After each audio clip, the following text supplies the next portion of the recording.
Okay, so we're going to keep going with talking about some of these Minoan frescoes. So this is called Bull Leaping from the Palace at Knossos in Crete, 1500 BCE. It's around 2 feet 8 inches high, including the border.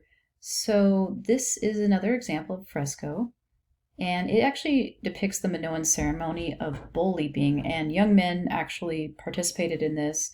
They grabbed the horns of the bull, and then they vaulted onto its back. And it's an extremely difficult and dangerous maneuver, and this mural has actually been restored. So the darker patches are the original fragments, and the newer pieces are in between the darker fragments, basically. So there's no setting. The artist really focuses on the three figures and the bull, and the young women have fair skin, and then the men have darker skin. So we have a female here and a female here, and then this is a man here, and he's actually performing the actual feat of the bull leaping. And it's really just that ancient visual convention to show or distinguish gender. So the Haega Triada sarcophagus that we looked at earlier uses that same convention of the darker skinned males and the lighter skinned females. So as you can see, the bull is charging and he looks quite powerful. All of his legs are off the ground. His form is really elongated. He's really stretching out his legs. And his figure really tapers down the closer we get to the back end of the animal. And the humans also have very stylized shapes. As you can see, like their waists are very narrow, and they have that profile pose of the face with the frontal eye, much like the Egyptians did. So we're seeing that, and we think that that is an influence from Egyptian art. So it does show that the two cultures have interacted, and that the Minoans were influenced by the Egyptians in their art because of that profile view with the frontal eye. But we can see with these bodies in Minoan art, they're much less stiff and formal than Egyptian art. It's much less stuffy. I would describe it as being less stuffy, but definitely not as strict. They're probably not using a canon or system of proportions like the Egyptians did.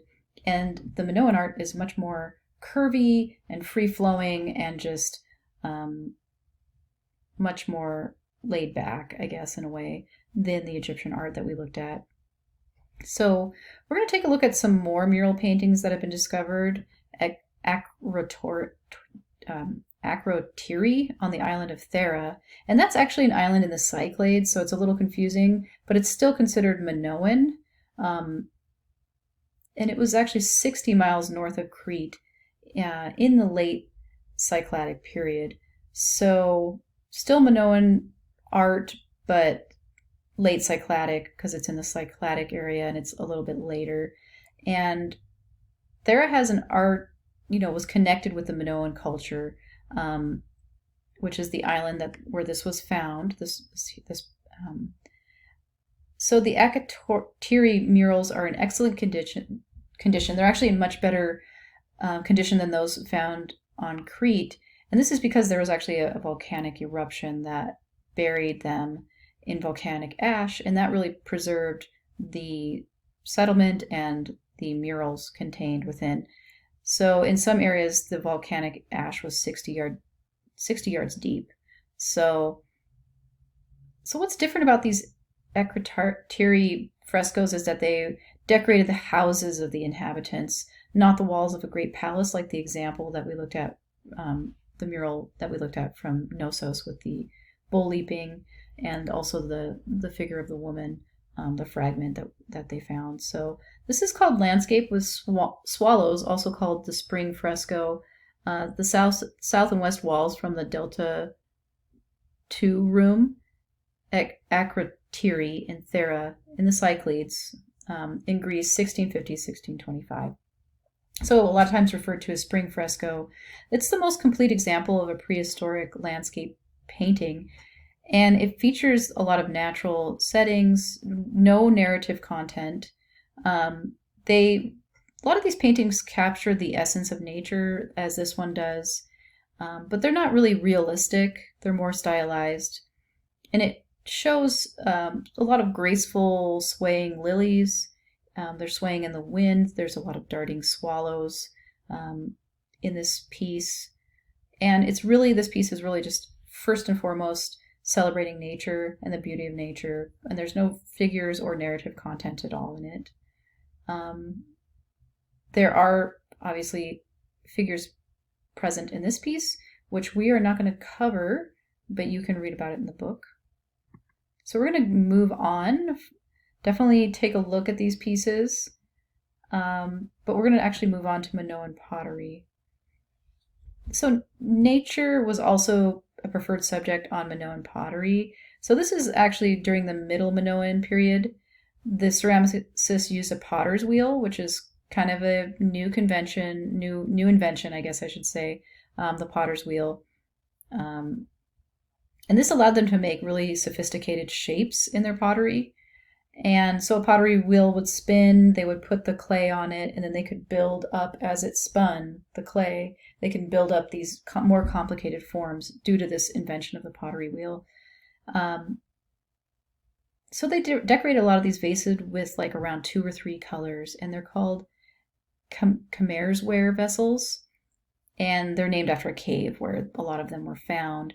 And many of them have been found at Phaistos and Knossos on the island of Crete, but other examples have been found as far away as Egypt. So it really does tell us about the network that was around, the trade network that was going on during this time. So this is a Khmer's ware jar from Phaistos, Crete, Greece, 1800 to 1700 BCE. It's around 1 foot 8 inches high, and the potter applied kind of a white, reddish-brown decoration to a rich black background. So there's a lot of leaping fish, curvilinear, abstract patterns, including waves and spirals are very common throughout. It's kind of the theme of the sea, I guess, because the sea was obviously all around the Minoans and the island of Crete, and they depended on that for their survival. So it makes sense that they have that. And it's just very stylized, very simple forms, and very fluid and free-forming, much more so than a lot of the other arts from the other chapter we have looked at. Like the Egyptian art was much more regimented and, based on registers and, a canon and that kind of thing. So just checking the time. It looks like we're doing pretty good. So this is a marine style octopus flask from Palikastro, which is in Crete, 1500 BCE. And it's another example of Minoan pottery. And this one is actually considered a little bit later than the other one. It's late Minoan. And it was actually features a light background with a darker reddish brown motif or decoration on top. So it's kind of the opposite of the other one. This one actually has a light background with a dark decoration on top of it, whereas the Khmer's ware was a dark background with a lighter decoration on top. So it's kind of the opposite. And so you can see the tentacles of the octopus are kind of reaching over the curving form of this curving flask. And the decoration really works with the form of the flask. The form of the flask is very rounded, and those tentacles just kind of wrap around it nicely. And it's a really good marriage of form and subject matter. And it was a really clever choice of decoration because it shows the artist was really thinking through the decoration of this piece and how he wanted to use the form. And, he was thinking about the shape and the volume of the vase. And then he really thought of that specific type of decoration that would really highlight and complement that form, that really rounded form of this vase. So this is the snake goddess from the palace at Knossos in Crete, 1600 BCE. So she's referred to as the snake goddess. She was found, on the island of Crete in Knossos, and is an example of faience. And that's a low-fired, opaque, glass-like silicate. So definitely remember that. It's in the book. And it was reconstructed from many pieces. So it was, obviously it was broken. It's a very delicate piece, but they were able to piece it back together, which is great. And they think it represents a mortal priestess rather than a goddess. So it's probably a priestess and not a goddess. The exposed breasts do suggest that this may be a fertility image, and the snake goddess holds snakes in her hands, and she also has a feline on her head, and that may imply or symbolize power over the animal world. And the costume that she's actually wearing is very unique and definitely distinctly Minoan. So we can really tell where this is from due to the costume that she's wearing. We're going to skip over this. So this is another really important piece, and it's considered to be the first example of Minoan relief sculpture ever made. And it's called the Harvester's Vase, and it was found at Haga Triada, which is, we've been talking about that a lot. The lower half of the vase is actually missing, which is too bad, but it would have shown the harvester's lower half, so in the ground on which they stood. I believe this is just somebody filled this in. Originally, it would have featured their legs and their feet and that kind of thing, but it's missing. And then gold leaf was actually used to cover the top of the relief, but most of that is gone now. And the Minoan artist that did this piece really went all out. The thing that really sets this vase apart and makes it unique really is the faces and the figures of the harvesters. So they have individually, characterized features, and they exude this really lively energy that we haven't really seen in a lot of the examples that we've looked at in previous chapters. So there's a really vivacious group of youthful men singing and shouting, and they're traveling home from or to the fields to work. They're obviously farmers, they're agricultural. And the movement of the men is actually captured in this vase called the Harvester's Vase. And the harvesters are in the typical convention combined profile frontal views, much like we see in Egypt, with the frontal chest. You can see this guy's frontal, and then the profile head with the frontal eye, kind of a mixture of views.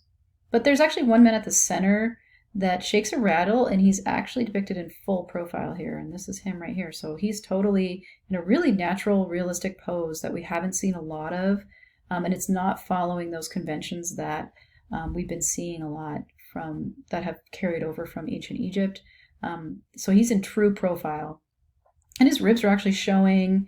He's shown with his mouth open. And this is one of the first instances in the history of art where a sculptor is showing a keen interest in the underlying, skeleton anatomy of the human body. And so the fact that it's showing ribs in there, it's one of the first instances that we've seen of a sculptor really taking interest in the true human anatomy and depicting that. And this vase is quite small. It's 5 inches at its greatest diameter, and the detail that's packed into it is really extraordinary. And you look around at the faces of the men, you'll really see the animation there, and it's really without precedent in ancient Egyptian or ancient art in general. I think I still have a little bit of time, maybe. So the Minoans actually end up going into decline, and the scholars aren't really sure how the Minoan civilization ended, but most believe that the Mycenaeans took over at the end of the New Palace period on Crete.